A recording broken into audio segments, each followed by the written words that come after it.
There's a very small community of people who were diagnosed with colorectal cancer as young as Molyn was. I had to battle to get doctors to believe me. I can do this.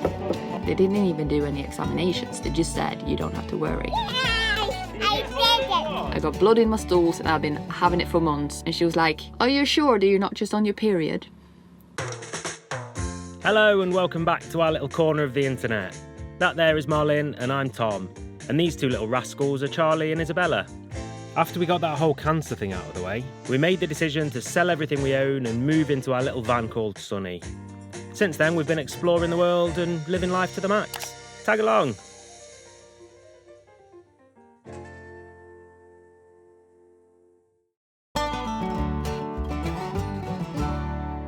Good morning. Welcome back to yet another sunny adventure from Tenerife. So yeah, still here enjoying the sunshine in Tenerife. We had a couple of rainy days actually this week, which is weird.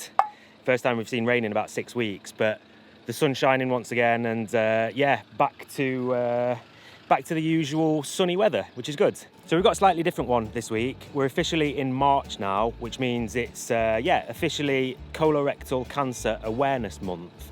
So we thought we'd take this opportunity to bring a bit of awareness to colorectal cancer.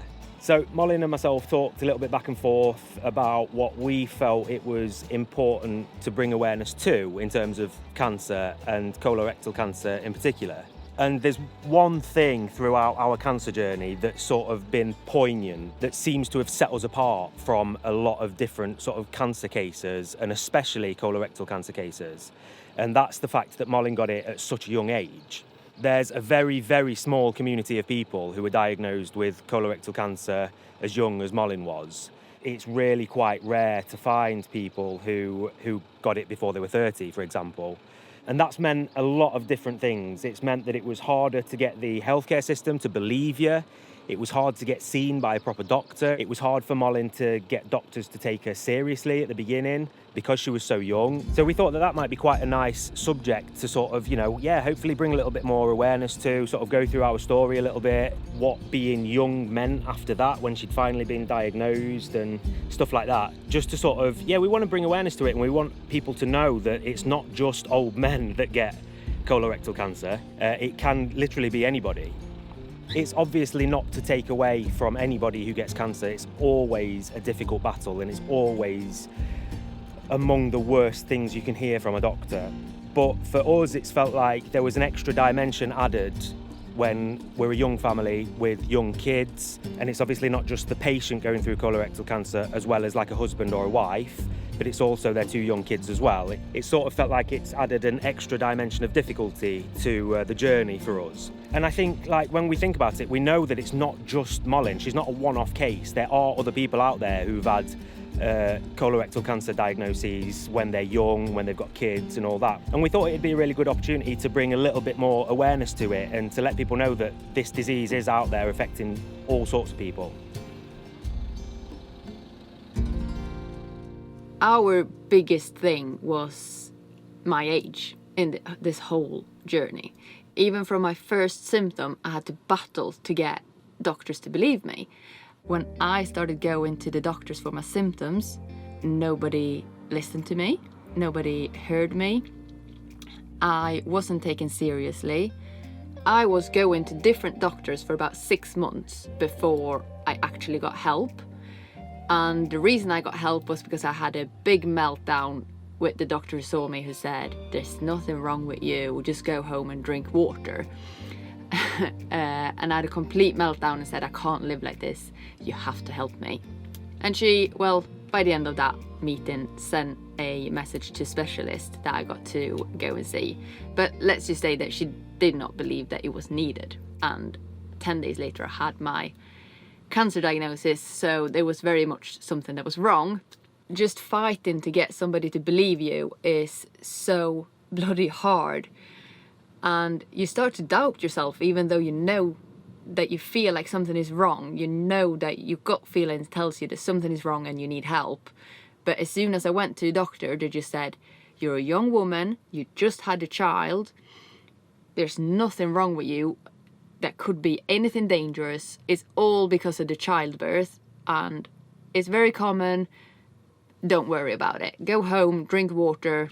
It was even to the point that when I rang the doctor's office after months of trying to get help for my symptoms, I said to this nurse that I spoke to on the phone, and I was like, I got blood in my stools and I've been having it for months and I'm tired.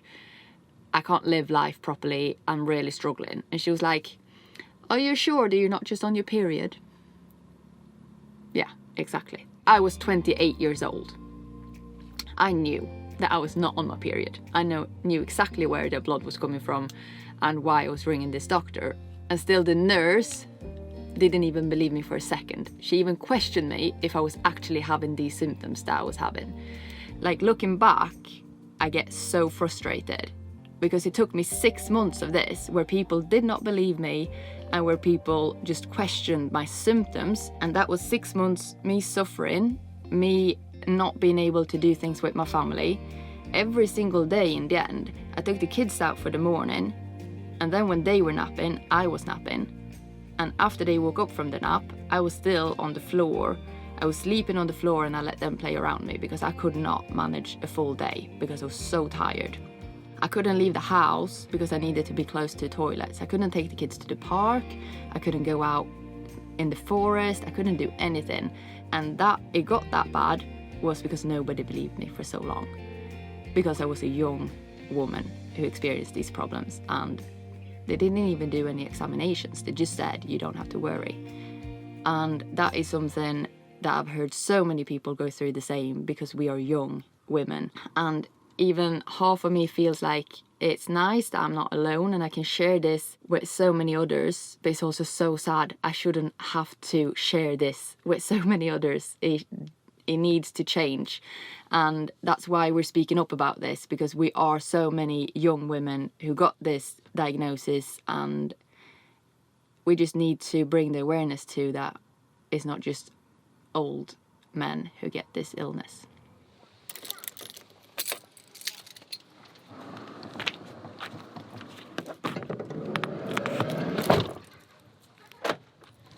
So I'm hoping it's going to be a nice contrast in this video. Yeah. Because we're going to go and play mini golf. Yeah. It's supposed to rain today. But... Yeah. What do you think? Does it look like rain? Not to me. There was like 7 spots of rain on the windscreen this morning. Yeah. But it said rain all day. Rain all day. Just a little bit in the morning, but not super bit. Just a little bit in the morning, yeah. Sunny, so that's why we say a bit rainbow. We saw, how many rainbows did we see? We might have seen 3 rainbows today. I see more than 3. Have you? Yeah. Okay.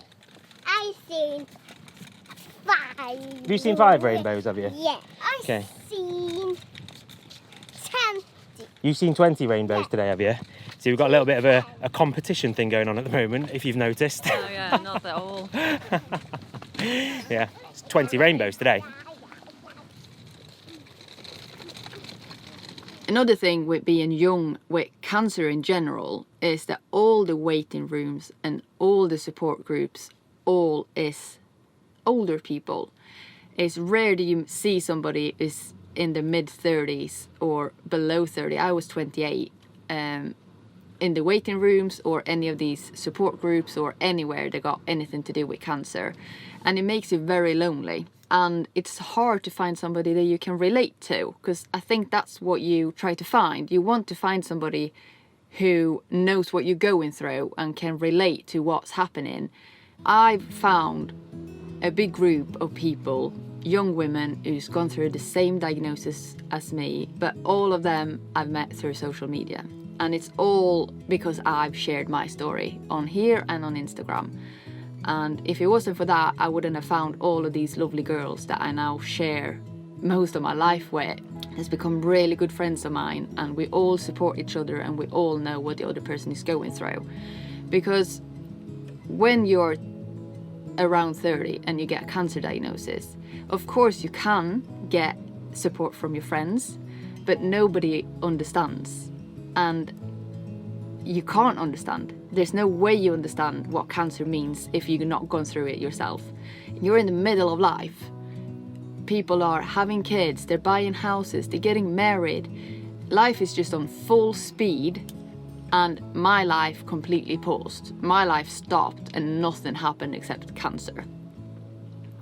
It's hard for people to relate to what we're going through when their life is going on in full speed, and even if they wanted to, there's no chance that they can do it. So it's really important to find people that you can relate to and knows what you're going through, or you know what they're going through, and that you can help each other through it.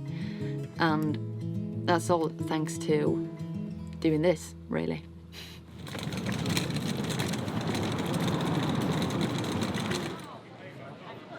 Right, like I said, we've got a bit of a competition issue here, so we're going to see how this goes with mini golf. It's not going to be a massive problem because obviously I'm going to win, because I always do. Yeah, we'll see how it goes. I have a pink one. Wow, did you get pink ball? Yes. No way. And I get the more one of these. Yeah, perfect. Yeah. Did you get the colour that you wanted? Yeah. Yeah. Who do you think's gonna win? You? Yeah. Are you the best? Yeah. Yeah, of course. I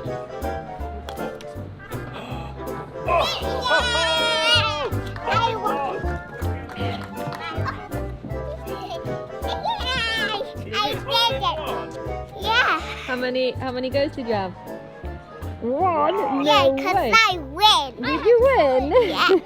Yeah, that's okay. We need to do more. Yeah.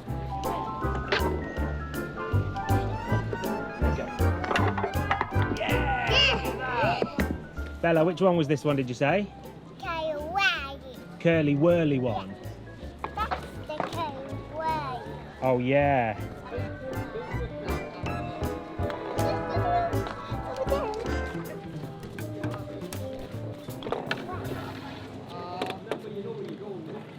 Another thing with being young in all of this is the fact that I even felt like the doctors and nurses sometimes struggled to know what was happening and how my body was reacting to different things. It was once after, I think it was probably my first round of chemo, and I got really, really bad stomach cramps, and my stomach just went like a balloon. I was so bloated, and I couldn't like wear any trousers. I couldn't do anything. I was so bloated, and I was in so much pain, and I was so uncomfortable. And I rang all different doctors that I had, and I was like, what is this? Is this a normal side effect? And what could it be? What am I reacting to? And nobody knew what was going on. And then in the end, I spoke to my chemo nurse, and she was like, well, it could be your birth control, maybe, we don't know. I don't got any evidence on how chemo and birth control react together, so that would maybe be my guess. Because at the point I had a hormonal coil, I think they called in English. Well, in the end, I went to the A&E and I was like, just remove the hormonal coil, because I need to get rid of this pain, and now I try anything, just get it out ASAP. So the gynecologist I met, she was like, I don't think that this is going to do anything. I've never seen anything like this. I can't see that it would be a connection. But basically, as soon as they removed it, the pain started to ease up, and within a few hours, the pain was gone. And everybody that I spoke to was just like, oh, we don't know, we never seen this, but we also normally don't treat people who use birth control, because you don't when you're 65. And even though everybody was trying to help me, I still felt very, very lost and very lonely, that nobody knows what's going on. And it's because I'm this young that they're not used to this. They don't know what they're doing. And that felt a bit scary sometimes. Papa did that. How many goes did Papa have? 2. 2. No, 3. Oh, we in 2. Yeah, oh, we in 2.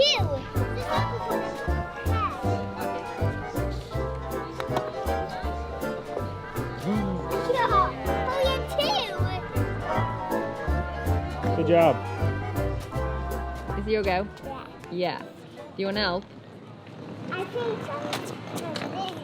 You think you can do this? Like that, yeah? Huh.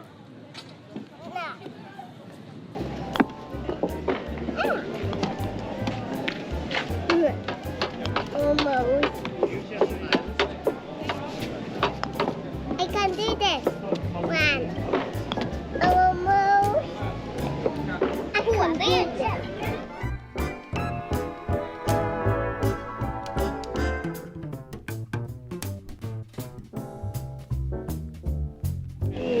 close one. Yeah. Do you want any help? No, I think I can do this.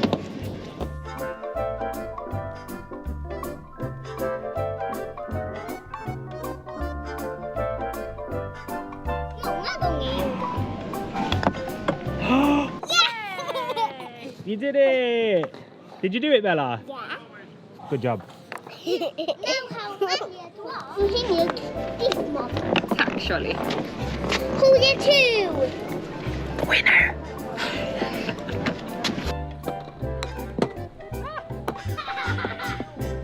Mama's playing basketball over here. Oh yeah, I wasn't allowed to say that, was I? I needed to say tomato. Who says potato? Find me somebody in the world that says potato and you can start saying it. Well, it's not my language, is it? One massive thing for us was also that we had small kids, and that also felt like they didn't really know how to help us. I got a counsellor that's trying to help me. We got help for Tom, and they tried as good as they could, I guess, to help the kids. We wanted some more hands-on help to make this less traumatizing for especially Charlie, who was really reacting to me being poorly. And it felt like they didn't really have anything. They didn't have anything for us. So in the end, I think that we were reaching out to friends and family who had contacts within healthcare. And that's the way that we got connected to the kids trauma team. And they really helped us and were hands-on, and they gave us really good advice, and we had follow-up meetings every 4 weeks or something like that.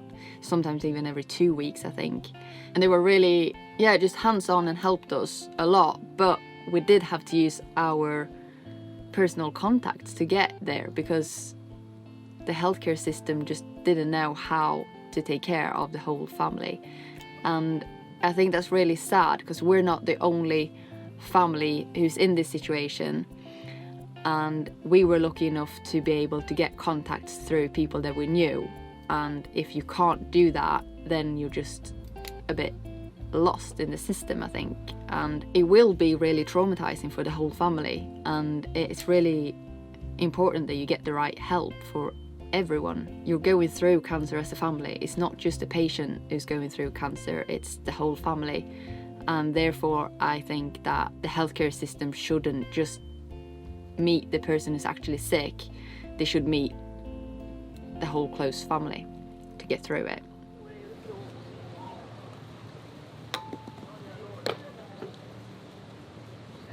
Is it fun to play, Bella? Is it starting to get hot?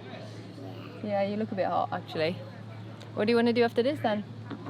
Ice Ice cream? I thought we were going to go to the beach. Ice cream? I don't know. We'll see about that, I guess. Ice cream! Yay!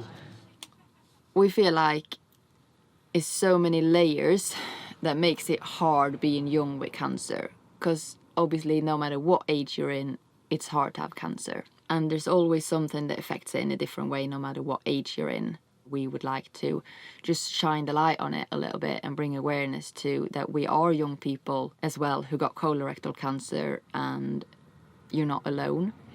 The main place where we found the support, or mainly me, I guess, is through social media. And I found some lovely friends that we all support each other through this horrible disease. And we just want to share this and let people know that if you're going through this, you're not alone. We're all going through this together. And we're always just a message away if you want somebody to talk to, because you should never go through this alone. And cancer can be very lonely when you're young.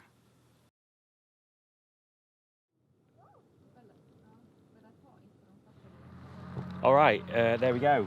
It's never an easy subject, is it? No. But I think it is important, especially when, especially this month, especially when it's like Colorectal Cancer Awareness Month, and we've been through what we've been through. It feels quite important to talk about it, doesn't it? Yeah, I was just going to say that. It feels important to get this video done and out there to show our thoughts and feelings about it. Yeah, definitely. I think with so few people going through it who are sort of your age and whatever, you know, we said it when we first started this journey, that if we can even help one person through it, like, the whole thing's worth it. Yeah. It's worth videoing stuff, and it's worth showing the process. if there's even one person out there that feels a little bit comforted or feels a little bit supported Yeah. going through exactly. something similar to what you've been through. Definitely. So we have started filming next week's video. Next week's going to be the Q&A. So we've had loads and loads of good questions. But if you got any more, then it's not too late to just put them in the comments below, and we'll have a look at that before we keep videoing for that. Yeah, if you've got any questions about anything that we've said today or whatever, I know it's a bit of a sensitive subject and I know there's often a lot of questions about it. But you're obviously very good at talking quite openly about stuff, aren't you? So- I try at least. No, it is good. I think it's good to speak openly about stuff that's otherwise sensitive and whatever. Yeah. It helps break the stigma around it, doesn't it? That's the So, thing, yeah. all credit to you who talks openly lot. about stuff. Talks a lot. Who's very good at talking. Credit to you. I think it is credit to you for being a bit open about it and for answering people's questions and talking about stuff that is maybe a bit taboo or a bit has a bit of stigma around it and stuff. So good job. Thank you. Yes. Leave a little thumbs up if you agree. That's your job in this. And hit the subscribe button if you want to see me talk more. Yeah, I looked at our analytics a little bit last week, and up to 50% of people who watch our videos are not subscribed to the channel. So if you're one of them, You got homework to do. you've got homework to do, and you can do it right this very second. Do Oh, it now. yeah, Do exactly. it now. Subscribe. Just press it. It's dead easy. Yeah, it does. It does obviously help out, and It we helps us a lot. appreciate every subscriber and every little thumbs up, and especially every channel member that we've got. Yeah. So massive thanks if you're one of those. Yeah. Yeah, so we'll leave that one there. Good job, well done for Thank you. talking about stuff. I know it's not easy. And thank you for everybody who's watched the whole thing, because it's a lot of me talking. Yeah, it is, but it's also a lot of mini golf and a lot of Bella's not overconfidence, Bella's confidence. Yeah, she's her own cheerleader, isn't she? She is her own cheerleader, and yeah, it's wicked to see. She's Yeah, got it so is. much confidence. She's proper girl power, isn't Yeah, she? she is. It's lovely. It is loads of fun, loads of fun. Thank you very much for hanging out with us once again this week, and we'll see you next week. Much love. Bye. Bye-bye.